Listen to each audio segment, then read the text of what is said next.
Margot Robbie is one of the most acclaimed and coveted actresses working in Hollywood today. She can go from the superhero genre to the Oscar crowd pleaser like it's nobody's business. But there's more to the Australian actress than just good looks and acting, and a lot of it may actually surprise you.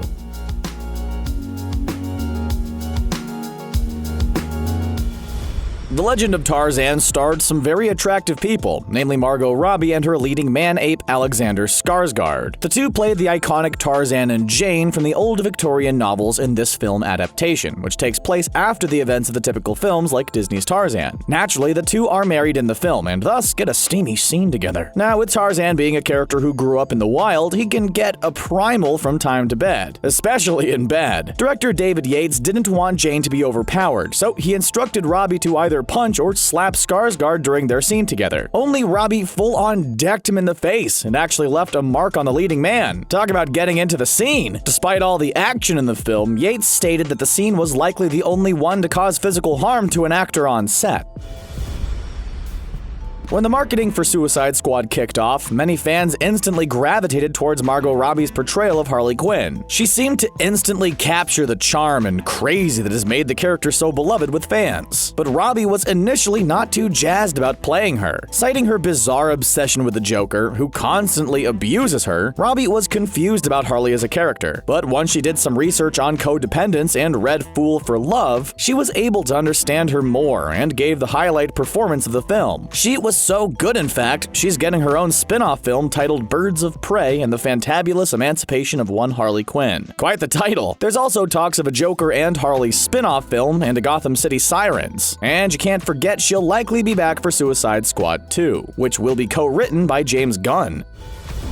In one sequence in Suicide Squad, Harley and Joker get rammed underwater by Batman, and the actress found herself submerged underwater. Filming underwater sequences isn't terribly hard these days, with the use of stunt doubles and CGI to get the job done. But Robbie was having none of that. She actually worked with a freediver for the scene and learned how to hold her breath for the whole scene. In fact, she was able to hold her breath for around 5 minutes by the time she was ready to shoot the scene. Talk about going above and beyond for a small moment in the film. Robbie states that the talent has now become her new party trick. Perhaps one day we'll see her in an underwater movie where she can really show off those skills. Harley and Aquaman 2, anyone? Changing and maintaining one's body weight is a common concern for Hollywood actors. They often go through rigorous transformations or are told they have to maintain a certain weight in order to be more desirable for various parts. While it's no secret Margot Robbie doesn't look like she needs help in the health department, she actually puts her own body image first and not what the film dictates she has to have. Case in point, The Legend of Tarzan. She actually refused to drop her body weight for the role, something you don't hear about often in Hollywood. The real reason for this decision? It was her first time filming in England, and Robbie wanted to hit pubs whenever possible. She was able to convince the studio execs that a Victorian lady wouldn't have looked like a supermodel anyway, and she won her case and, hopefully, proceeded to the nearest pub immediately. Harley is certifiably crazy and plays a big part in Suicide Squad, but the drive to do something crazy carried over to Margot's real life on the set of the DCEU film. She decided to take up tattooing her fellow cast members when the cameras weren't rolling, despite not being experienced in the craft. She would tattoo the word squad intentionally miswritten as SKWAD, but Margot's career as a part-time tattooist sort of kicked off to a bad start when she actually botched her first tattoo on a cast assistant named Simon. His tattoo, while unique, spells SWAD instead. Perhaps that's why Joel Kinnaman opted to have Will Smith do his tattoo instead. Director David Ayer couldn't resist poking fun at the typo and made an appropriately funny post on Twitter. But hey, at least she tried something new.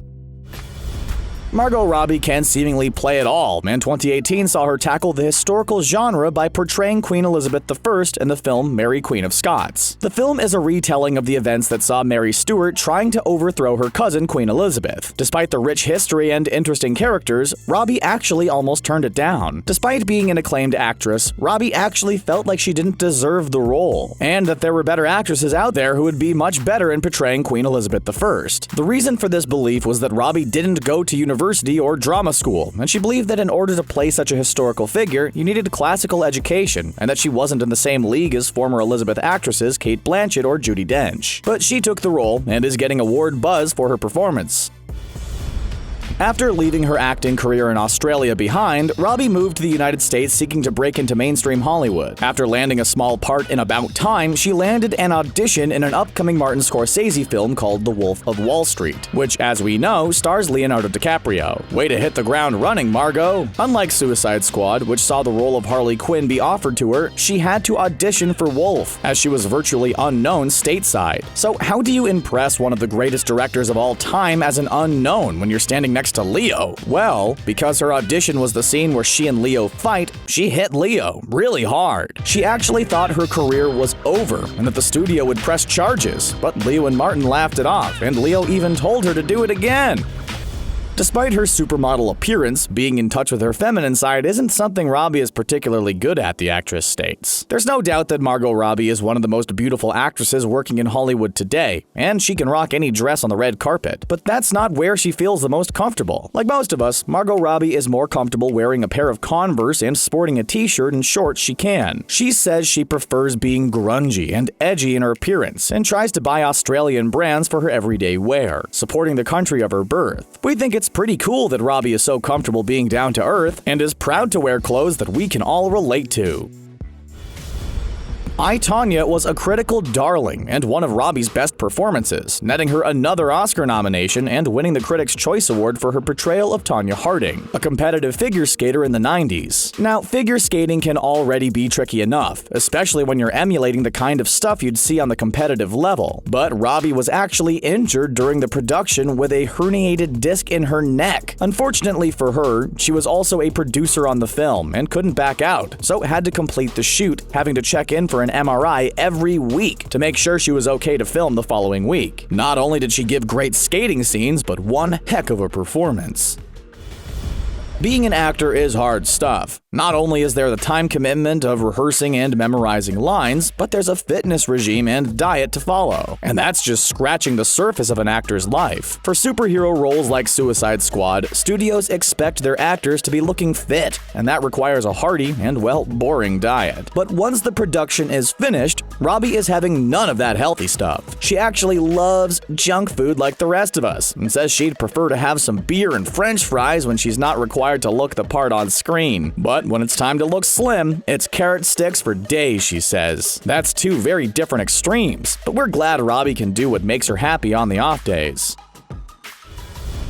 Margot Robbie is an Oscar-nominated actress, superheroine, and celebrity A-lister. She can also add producer to her impressive resume. Along with Tom Ackerley, Josie McNamara, and Sophia Kerr, she's opened and running LuckyChap Entertainment, a production company that will take care of Robbie's upcoming commitments in film. So far, the company has produced Tonya, Terminal, and the upcoming film Dreamland, with more on the way, including Barbed Wire Heart, which is not expected to have Robbie on screen. It'll also likely produce many of Robbie's upcoming pictures, giving the actress more control over the film she's involved in. We know that the company is overseeing Birds of Prey and Gotham City Sirens, and will also be producing a film for Mattel that Robbie will be starring in. Perhaps one day we'll see Robbie accepting a Best Picture award for her productions. They say never judge a book by its cover, and the same can be applied for Margot Robbie. You may not know it by looking at her, but Robbie is actually a pretty fit person. She loves hockey and genuinely enjoys sports. When she was younger, she actively practiced gymnastics as well. That last bit would come in handy when she was cast as Harley Quinn. You know those trapeze scenes in the film? Yeah, that's not a stunt double or CGI character. Robbie did it all herself. In fact, she did most of her own stunts, with producer Andy Horowitz stating Robbie's stunt double more or less relaxed for the duration of the production. It must be easy money being Margot Robbie's stunt double, and we can't wait to see what kind of stunts she brings to future DCEU films. Margot Robbie became a household name seemingly overnight, thanks to her breathtaking performance in The Wolf of Wall Street. Despite being a newcomer to Hollywood, Robbie wasn't terribly shy about making a statement and bared it all for the camera on her first major role in Hollywood. But Robbie only did the scene because she felt it's what the character would have done, and felt it was an important moment in the film. So, when Hugh Hefner approached Margot Robbie about doing a photo shoot for Playboy, asking for that one from Wolf of Wall Street, she turned him down, despite the offer of a big paycheck, citing that doing a nude scene for artistic purposes is something she's willing to do, but to bear it on for a magazine has no value creatively, despite not being shy about her body.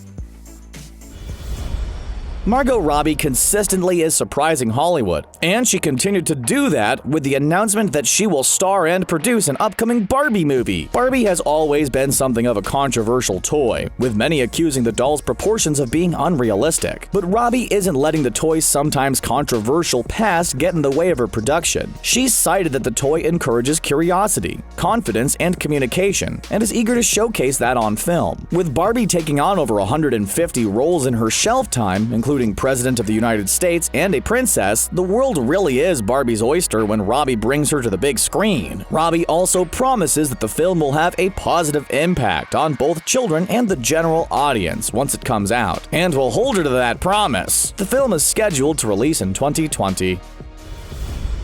The turning point for Margot Robbie's career was when she landed the co-starring role in Martin Scorsese's acclaimed film The Wolf of Wall Street. The film was full of A-listers, including Leo, Jonah Hill, Matthew McConaughey, and Kyle Chandler, for instance. But no one really knew who Margot was at the time. But she definitely hit the ground running and went through the ringer for the role. She decided to do a full nude scene, thinking it suited the character better than having her appear in a robe. She also got a slew of paper cuts on her back during her intimate scene with Leo, where she's lying on a bed of money. She also accidentally kicked Leo in the face during the infamous heel-on-face scene. Despite the nerves and scars, the role was a huge turning point for Robbie. So, did Margot Robbie surprise you with some of the entries on this list? Will you look at her in a new light now? Or does an actor's personal life have no bearing on your enjoyment of their films? Let us know what you think in the comments below. And be sure to like this video and subscribe to the channel for more videos like this in your playlist every day. Thanks for watching.